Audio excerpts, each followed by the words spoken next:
we begin to look at the long 16th century today, we look mainly at the economic changes which tended to anticipate the major changes over the next centuries.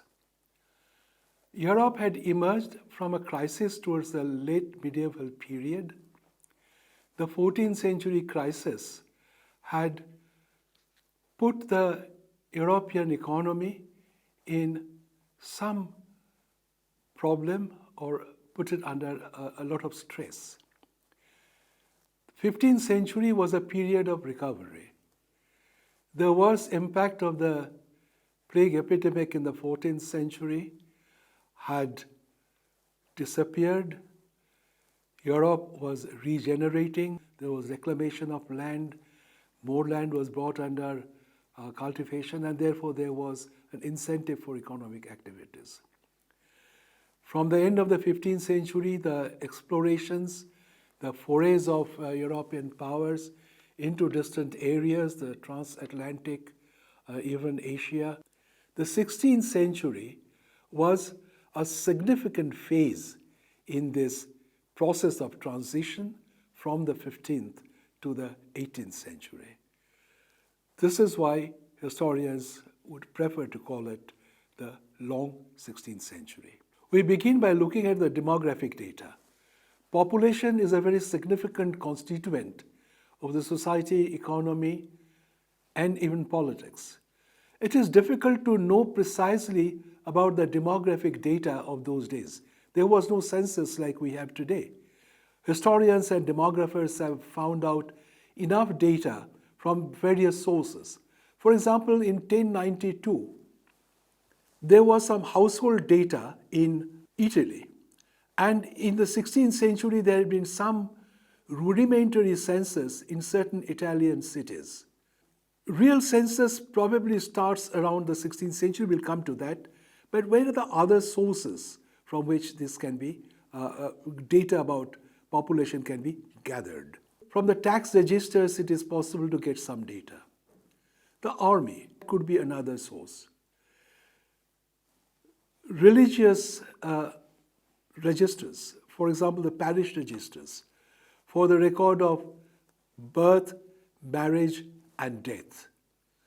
And finally, in the 16th century, there had been some attempts at census in certain countries like France, England, Italy, and Germany. So census was beginning to acquire during this period, in this period of transition, relevance, and also acquired certain sophisticated tools to precisely enumerate the population in a given society. Analyzing the available data is another thing. It indicates that there had been a variation in the density of population from one region to the other. The rate of growth was slow in Central, West, and Southern Europe, but was higher in North and Northwest. In 1450, if we take the population index to be 100, it rose to 155 in 1500 and to 195 by 1700. So there had been a steady increase after the setback of the 14th century crisis. There is no unanimity about the factors that favored growth of population. This is a puzzle that demographers have not very satisfactorily solved. But there were certain changes in attitude, for example. Certain constraints, social constraints that the late medieval period had established were gradually being relaxed. We have seen that the economy started looking up. There was land reclamation, depopulation made it lucrative for people to go for agriculture, land was available, and as a result of these economic activities were lucrative again.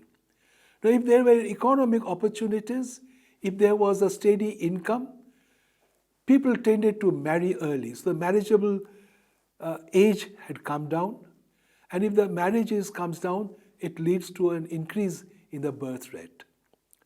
Epidemics that had decimated population for example, plague in the 14th century, disappeared gradually, and the impact of epidemic lessened, so the death rate had also gone down.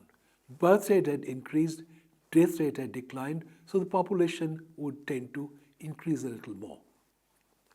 Life expectancy was still low. There wasn't enough food or enough nutrition for everyone. There was, as a result, of fluctuations in the growth of population even in the 16th century.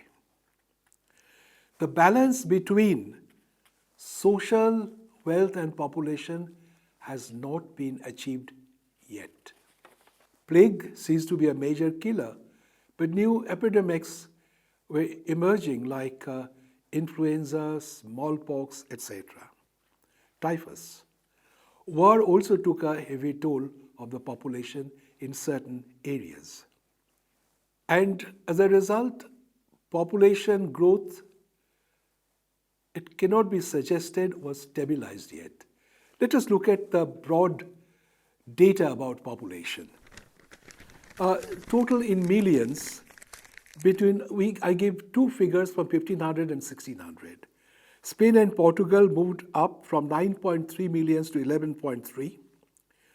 Italy from 10.5 to 13.3. France from 16.4 to 18.5.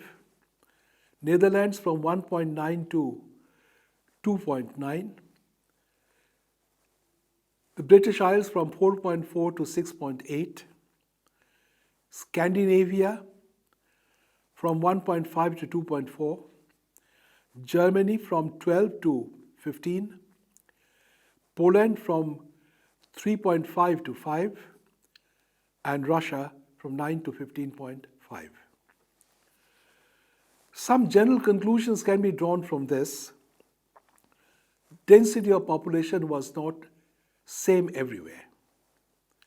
Around 1600 average, density was 44 per square kilometer of territory. But there were regional variations. This was the European average. In Netherlands, it was 50. In France, 34. In South Germany, 18 to 22. And in Castile, it was 18. There were more growth of population in certain areas, particularly urban areas, and less in certain areas. In other words, certain urban areas registered some prosperity, others registered some decline. If we look at some data in France, Lyons in France had a population of 20,000 in 1450. It moved up to 70,000 by 1750. Rouen population was, after plague, 20,000 only. It grew to 60,000-70,000 by mid-17th century. Bordeaux's population rose from 20,000 to 40,000. Paris rose from 300,000 to 500,000. Paris was a major metro city, in a way, in Europe of that period. Small towns also registered significant growth in certain areas. There was migration. Some of the cities retained their population, some had experienced decline. Prague and Cologne retained their population. Bruges and Ghent in Flanders experienced decline, as did Florence in Italy. Danzig, Metz, Lübeck grew on account of trade. Nuremberg, Augsburg, and Vienna had a population of around 50,000, which was significant as far as urban agglomerations were concerned. The Spanish colonial trade meant that Seville still had a flourishing population of around 150,000. Lisbon, Antwerp, Messina, Milan, Palermo, Rome, and Venice still had populations of over 100,000. London's population was 300,000 around 1600. Compared to 1300, there were 30 more towns with a population of 10,000 or more. But in 1600, the number rose to 220. There were only 4 cities of more than 100,000. In 1500, it rose to 8 by 1600. Total urban population rose from 3.4 million to 6 million in course of the century. The 16th century did register significant to reasonable growth of population over entire Europe, but there was probably some decline in certain areas. As we had noted earlier, stability had not yet been achieved. Now we move to the second topic that we are going to discuss today. It is the price revolution. The entire century witnessed a very serious inflation or rise in prices. Price of foodstuff in particular increased substantially. It doubled in the first half of the century and increased 5-fold in the second half. This phenomenon was naturally received as a crisis, particularly to an era which was used to stable prices. It affected the poor more because the price of food grains had risen very, very significantly in this entire period. On the other hand, the crisis also afforded opportunities for some, and there were some people who had prospered, taking advantage of the opportunities which were offered. This is why some historians have called it a revolution, the price revolution of the 16th century. Here again, there is a problem of data. How does one know the precise rate of growth or the rise in prices, in wages relative to the prices, etc.? Fernand Braudel, for example, believes that it is better to look at the data over a longer durée, that is a longer period of time. The phenomenon did increase considerable contemporary notice because people did not know what to do with this staggering inflation. Contemporaries like Malestroit or Jean Baudin had commented on this, but the real debate about the price revolution started in the 19th century. It is generally believed that the grain prices over the century grew at an average annual rate of 1.4%. This is a figure for the entire century. If we take the index to be 100 in 1501, prices in 1600 were like this. England 425, Netherlands 318. Southern Netherlands 380, France 615.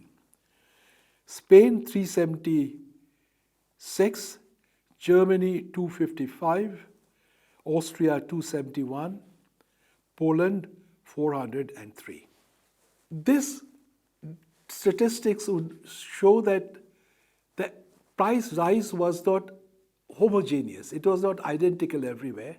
And obviously the impact of the so-called price revolution was also differential. We may look briefly at the statistic of the increase in the prices of food grains and industrial growth in course of the 16th century. In the first decade, food grains grew by 106, 100 became 106. Industrial products depressed to 98. In the mid-century, 1541 to 50, food grains was 217, whereas industrial product was 127. At the end of the century, 1591 to 1600, food grains became 530 and industrial products was 238. So the price of food grains obviously increased a lot more than the industrial products. Now why did this happen? There are two schools of historians who tried to understand this phenomenon in two different ways. The realist school believed that there was an increase in demand owing to the growth of population, fairly rapid growth of population. And this pushed the prices up. As against this is the quantitative or the monetarist theorists. They would say that the prices grew up because of the huge inflow of bullion from America. They use Fisher's equation, Fisher's law as an equation. MV is equal to PT. M is money, V is velocity of money, P is price, T is transaction of money in the market. Velocity of money and the transactions cancel each other out.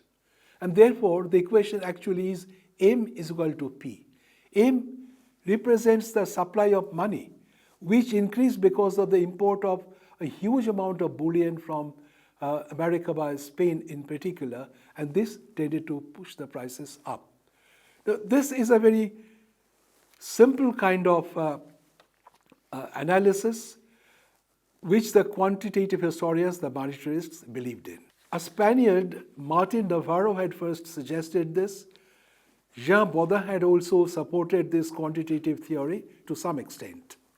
In England, by the end of the 16th century, the monetarist theory had become pretty clear, but one who really showed this later in the 19th century and the 20th century was E.J. Hamilton.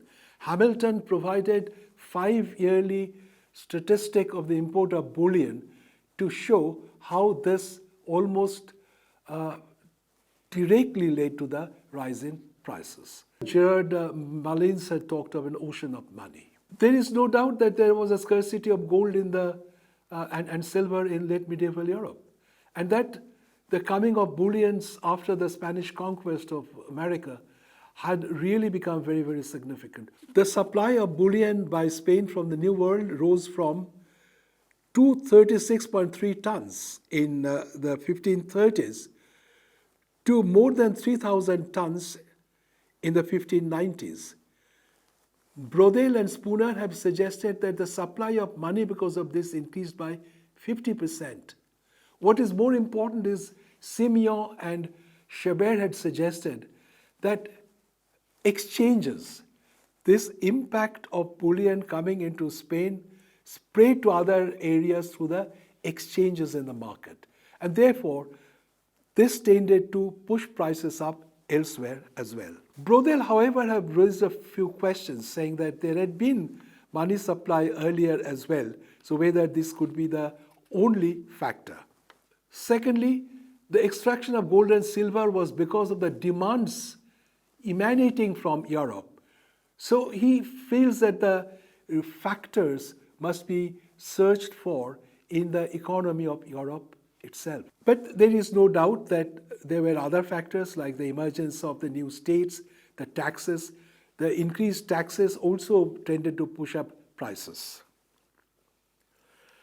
Another major factor was debasement. These are the other factors apart from what the monetarist theorists have advanced. Debasement of coinage was affected by many, including Cardinal Wolsey, for example, in England, to use the same amount of metal to mint more coins and thus increase the supply of money in the market. Among other factors that may be mentioned for the price rise, the price of foodstuff increased more because the demand for foodstuff remained constant.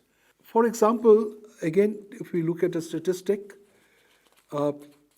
prices of wheat between 1510 and the 1600s rose to 455 from 100, whereas the price of wool rose from 100 to 262.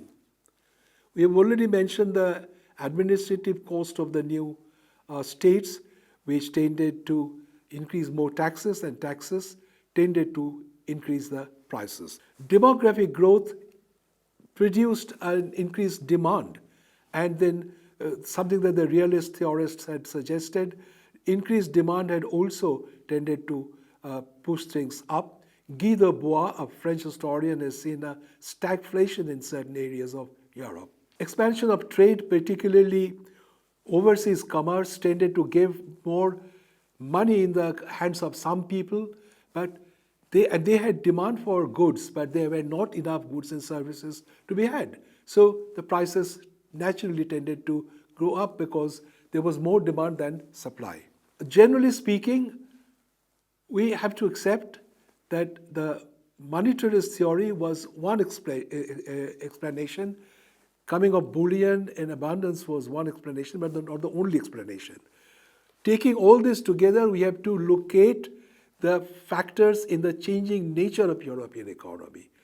Price evolution was a part of the European economic experience, the new economic experience in the 16th century. The explorations, the expansion of Europe, expansion of trade, growth of population, all this together produced the price evolution.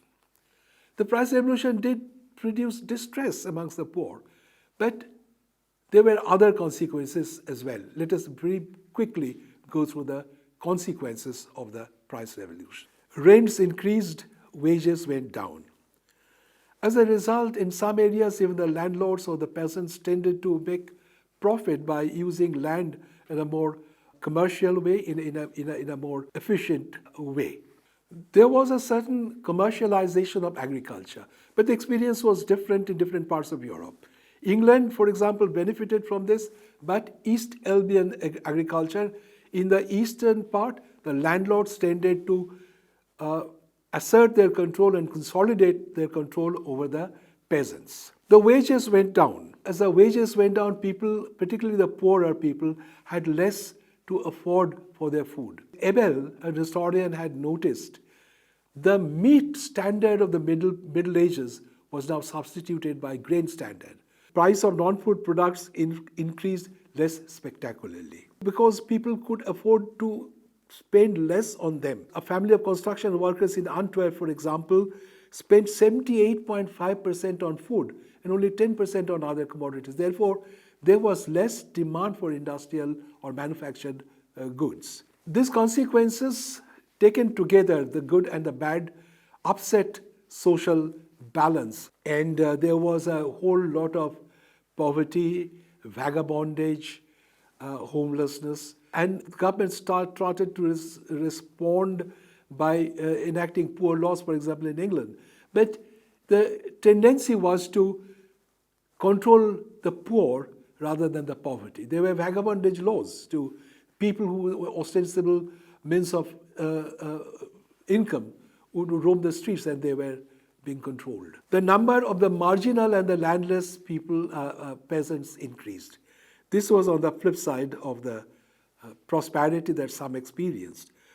Ladoury believes that the situation stabilized on the basis of extremes. Small and marginal farmers satisfied the need of the labor of big estates. Some peasants did improve their position, but many others did not. There had been differentials. Pressure on the peasants in some areas led to peasant revolts, which was also very, not very frequent, but not unknown at all right through the 16th century. A significant impact of this entire process was the shift of capital from commerce to land. Many people who had made money through commerce tended to invest in land because of this emergence of commercialization and exploited land through using wage labor rather than peasants or by share. A brilliant example of this was the Fugger family. They were phenomenal traders, but they invested a lot of their money in land now, and their total acquisition by the end of the 16th century was 250 square kilometers of land. The example of Fuggers and many others who invested in land, the merchants, has been called by Brodel the treason of the bourgeoisie. That is, the bourgeoisie who should have invested in commerce, in manufacturing and industry, instead invested in land to have a more comfortable living. This in just was the main features of the demographic growth and the price revolution in course of the 16th century. In the next lecture, we'll look at some other features of the century.